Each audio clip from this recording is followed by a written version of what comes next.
For those of you who I haven't met before, my name is Kaitlin. I work at the Filecoin Foundation and I lead protocol governance for the Filecoin ecosystem. I'm really excited to give you sort of a quick and informal update on what our team is working on right now, specifically following FIP0036 and some of the community retros that we've recently led. Next slide, please. All right, so for those of you who have been involved, particularly in the different working groups, you are very aware of FIP0036. This was a very contentious FIP that our community was asked to consider in advance of the V17 network upgrade. That network upgrade, as you may know, is scheduled to go live on mainnet on November 30th. However, FIP0036 was rejected by the Filecoin community, and it was actually the first FIP that ever was rejected by the Filecoin community. As a result of that process, it actually shed a lot of light on places where we are actually able to improve and allocate new resources to supporting network governance overall. And we are currently in the middle of a really large Scrum session and 2-week sprint, planning all of the new resources that we now are aware of are going to be very necessary in order to manage the influx of FIPs and their complexity that the network is now seeing.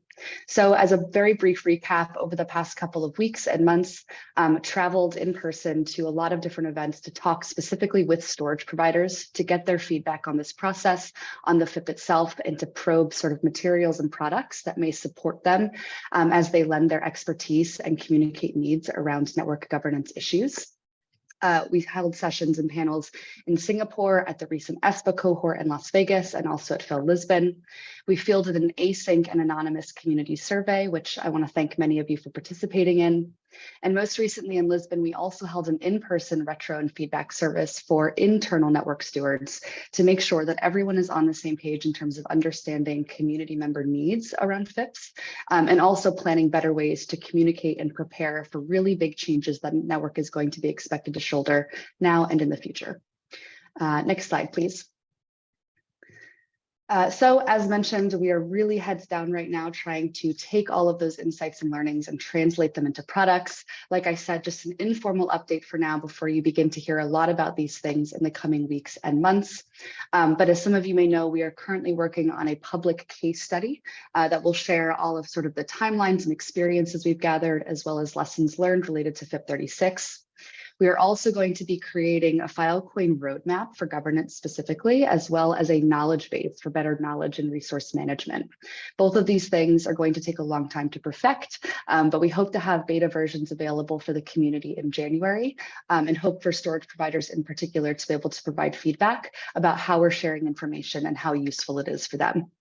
We also are going to be reforming and changing some of the procedures around governance, introducing new types of FIP categories and creating clear standards and expectations for participants, both community members and auditors. And we are hiring very rapidly to try and build up capacity within our team. Most interested in hiring communications associates, actually, who can stand up and provide us with better ways to provide updates right now via Twitter and newsletters, which were 2 things that storage providers specifically asked for. Next slide, please. So like I said, we are really focused on actually getting these work products across the finish line right now. So not much more to share with you at the moment. If you want to stay up to date, it's always PhilFips on Slack or the Filecoin project FIPS repo on GitHub, of course. But I also want to flag that we have a new project manager named Lucky, whose largest project at the moment is specifically finding better and more consistent ways to communicate products, opportunities, and knowledge needs to storage providers. So I hope all of you, if you haven't had a chance to meet him yet, soon will, and he will be the one who will be sharing more ways to engage with us and where to find these products and tools once they ship. Thank you.